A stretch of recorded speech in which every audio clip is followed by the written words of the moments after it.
Amen. Amen. Tu as passé toute la journée au travail et tu viens à minuit, tu veux prier. Ça ne marche pas. Souvent, ça ne marche pas. Tu vas prier, mais tu sens que ça ne passe pas. Parce que c'est le moment préféré du diable. Même ceux qui travaillent dans les hôpitaux te diront, souvent les gens meurent entre minuit et 3 heures du matin. Dans les veillées de prière, il faut voir des gens à 1 heure du matin, c'est là qu'ils commencent à ouvrir la bouche. Ils commencent à dormir à 1 heure du matin, 2 heures du matin.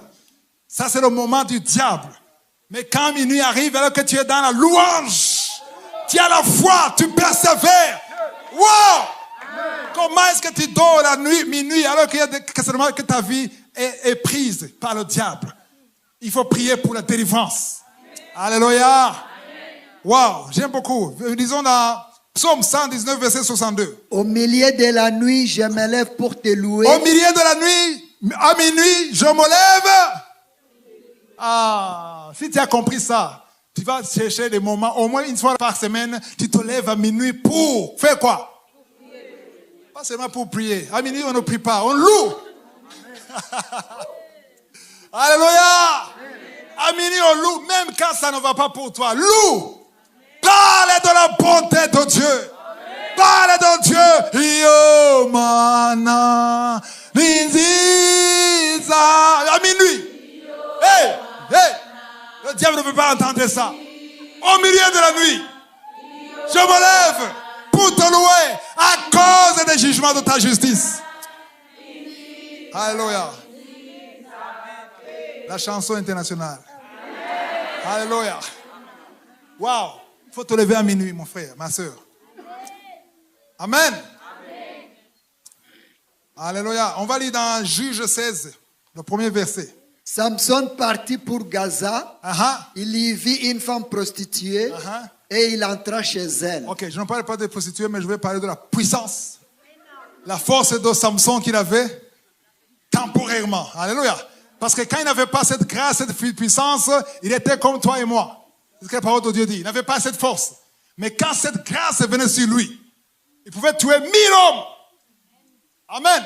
Il pouvait détruire des colonnes avec du béton, avec ses mains. Il pouvait tuer des milliers d'animaux. Un seul homme. Amen. Mais ce que beaucoup de gens ne savent pas, il avait une force spéciale qui agissait souvent à minuit. Alléluia. Et Samson le savait. Amen. Alors maintenant, verset 2, le deuxième verset.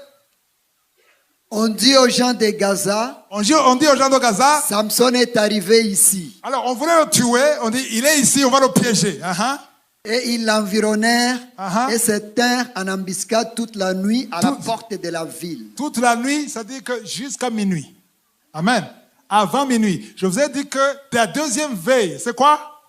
La préparation. Aïe, aïe, aïe.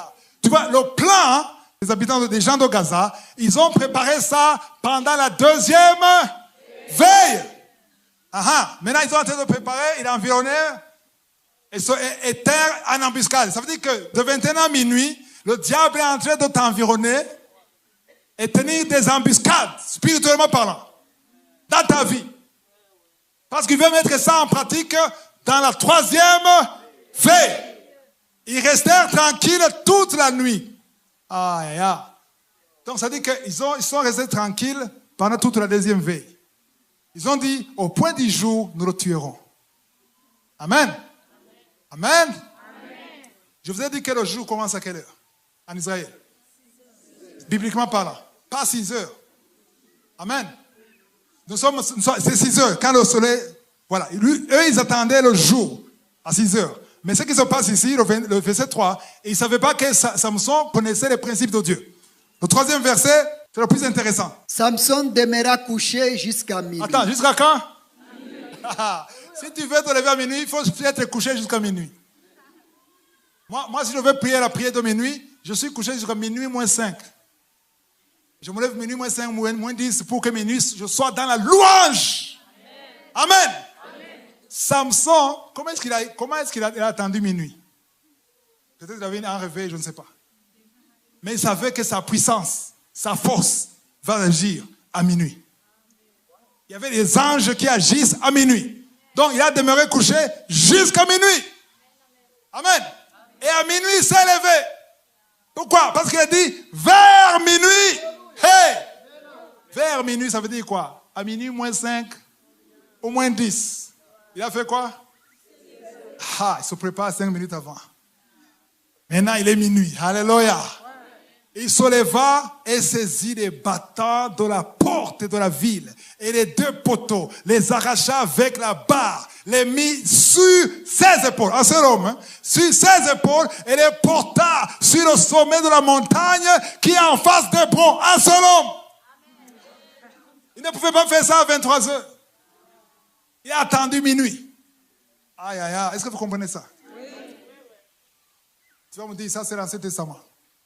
Je vais te montrer le Nouveau Testament. Nous allons lire dans Actes des Apôtres, chapitre 16. Actes 16, verset 24.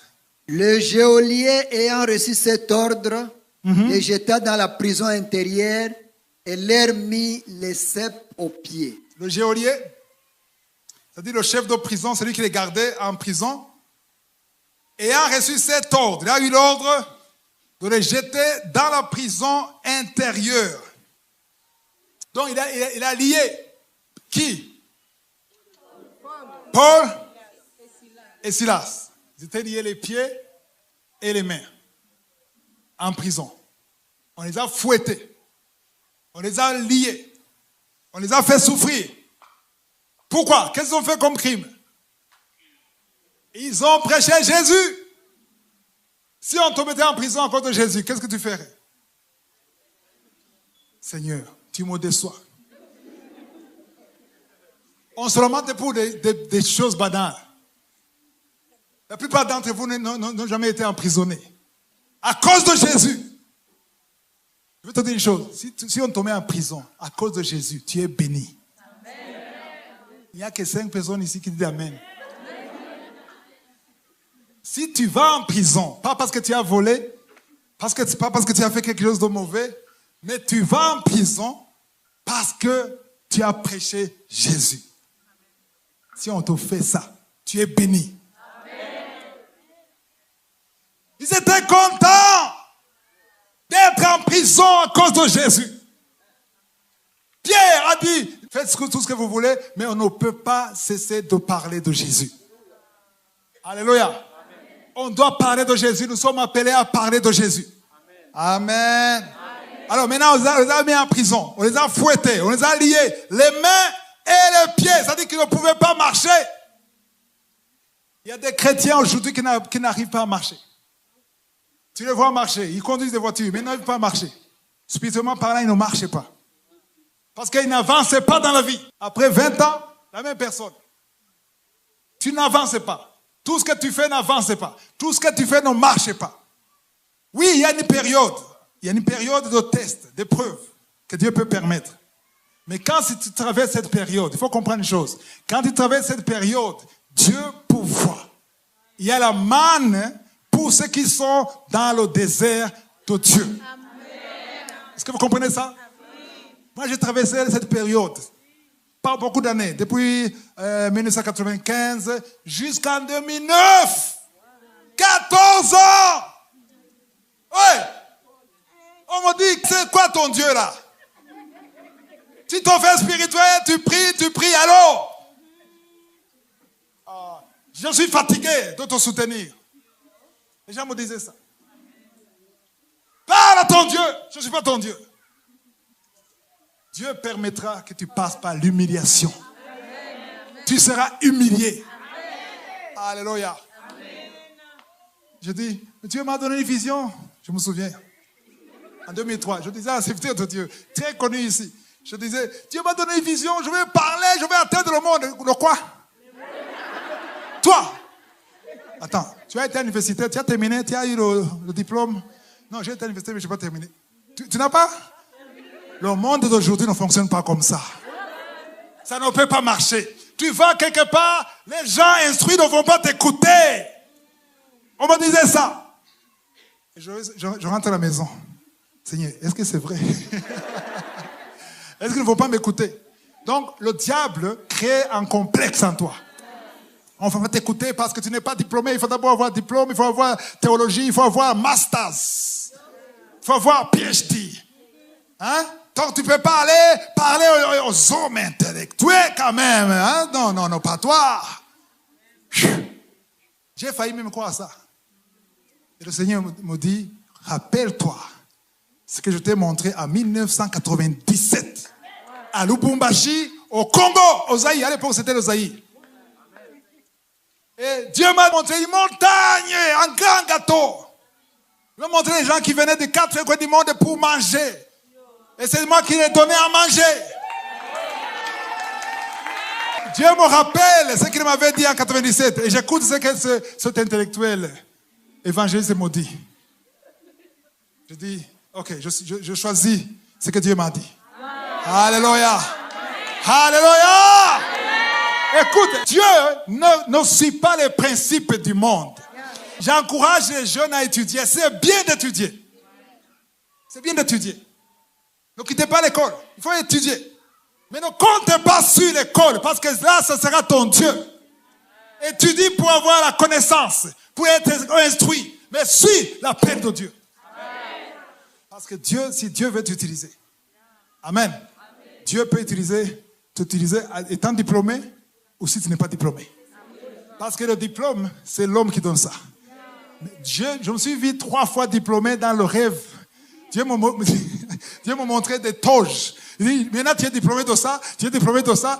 Et ça, c'est un secret entre moi et Dieu. Moi, je vous donne mon secret.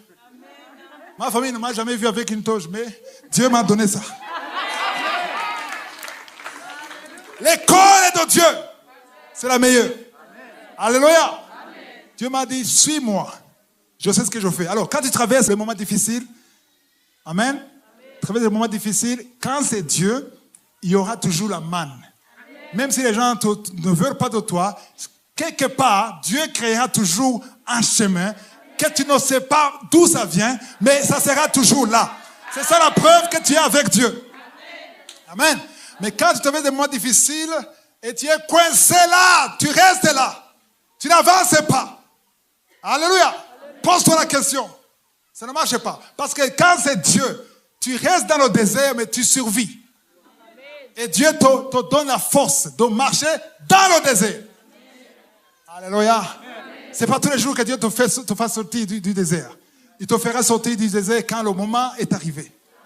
Mais moi, ça m'a pris 14 ans, comme David, dans la brousse. Moi, j'ai fait 14 ans. Amen. À ce moment, Dieu dit, ça suffit maintenant. Je descends. Amen. Voilà, maintenant, je reviens à Paul et Silas. Ils étaient en train ils étaient liés, on leur a mis les cèpes aux pieds. Verset 25, vers le milieu de la nuit. À quelle heure? Alors, pourquoi Paul et Silas, ils priaient et chantaient? Amen. Ça veut dire qu'ils priaient même chanter avant minuit. Amen. Ils n'ont pas attendu minuit pour chanter et prier. Ils chantaient et priaient. Parce que la parole de Dieu dit, ils chantaient et priaient et les prisonniers les entendaient avec les oreilles. Ça veut dire que je suis dans la cellule numéro 4, numéro 10 m'entend. Ça veut dire qu'ils élevaient la voix. Ils adoraient. Quand tu es dans un endroit où tu es libre d'adorer, il faut adorer. Parce qu'il y a la puissance dans l'adoration. Amen. Ils louaient Dieu et ils priaient. Amen. Ils priaient avec quoi? Avec les chaînes sur les pieds, avec les chaînes sur les bras, avec les blessures, avec le sang qui coule. Amen. Mais toi, tu n'as pas de chaîne sur les pieds. Tu n'as pas de chaîne sur les mains.